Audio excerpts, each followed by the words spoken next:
జగన్మోహన్ రెడ్డి గారు రాజకీయ పార్టీ నుంచి, వైఎస్ఆర్ కాంగ్రెస్ పార్టీ రాజకీయాల నుంచి వెళ్ళిపోయి తెలుగుదేశంలో జాయిన్ అవుతున్నారు, వెళ్ళిపోయి బీజేపీలో జాయిన్ అవుతున్నారు, మార్గం పట్టేశారు, వెళ్ళిపోతున్నారు అనేటువంటి ఒక తప్పుడు ప్రచారాన్ని పనికొట్టుకొని చేసేటటువంటి పత్రికల యొక్క వార్తలు దయచేసి నమ్మవద్దని ఈ సందర్భంగా ముఖ్యంగా వైఎస్ఆర్ కాంగ్రెస్ పార్టీ క్యాడర్కు నేను సవినయంగా మనవి చేస్తున్నా. ఇది సరైనటువంటి పద్ధతి కాదు. అలాంటి పత్రికలు మరొక్కసారి పునరాలోచించుకోవాల్సినటువంటి అవసరం ఉన్నదని నేను భావిస్తా ఉన్నా. ఎందుకంటే మీరు ఏదైనా ఒక విషయాన్ని రాసేటప్పుడు ఖచ్చితంగా దానికి సంబంధించినటువంటి వ్యక్తుల్ని కనుక్కొని వారి ద్వారా రాస్తే దానిలో కొంత విలువ ఉంటుంది తప్ప విలువ లేని వార్తలు రాసి అపాస్పాలయ్యేటటువంటి పరిస్థితి దయచేసి చేయవద్దని కూడా మనవి చేస్తున్నా. అదేమంటే జగన్మోహన్ రెడ్డి గారు మారాలని, జగన్మోహన్ రెడ్డి గారు మార్పు రావడం లేదని, మారవలసినటువంటి అవసరం కానీ అలాంటి సందర్భం కానీ ఎప్పుడు రాలేదు. జగన్మోహన్ రెడ్డి గారు ప్రజల మధ్యన నిరంతరం ఉండేటటువంటి ఒక నాయకుడు.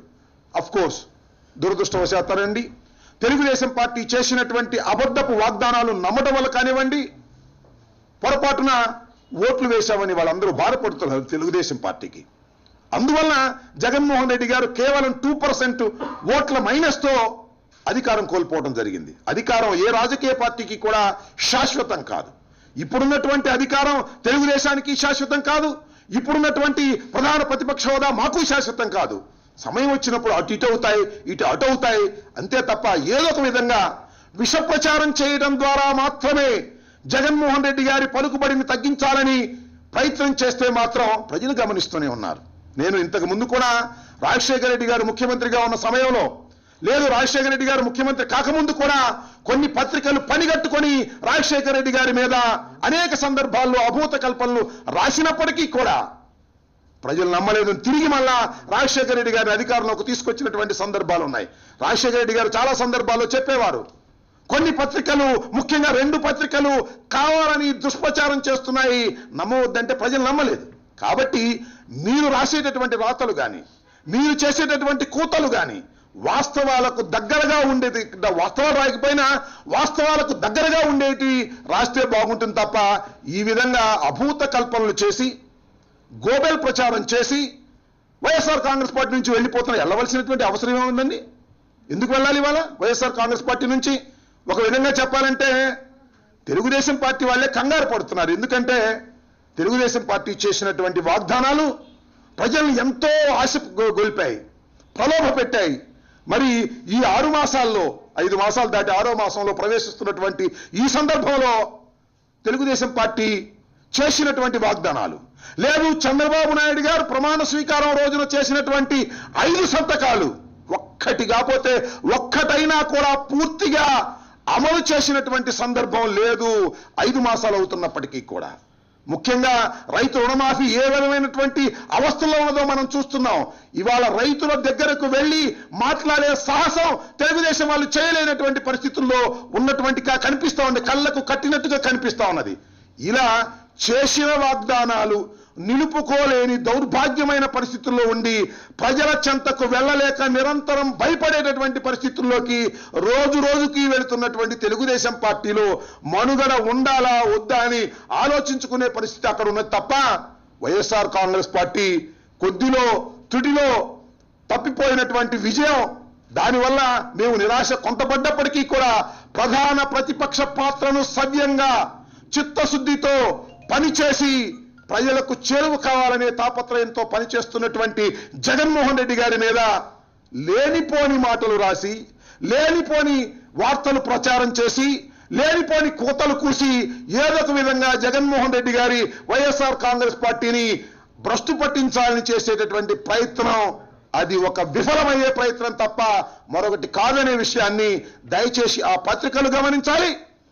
అలాగే అక్కడక్కడ చాలా మంది అంటున్నారు, ఏమండి వారు వెళ్ళిపోతారంట, వీరు వెళ్ళిపోతారంట, ఆ పత్రికలో రాశారు, ఈ పత్రికలో రాశారని.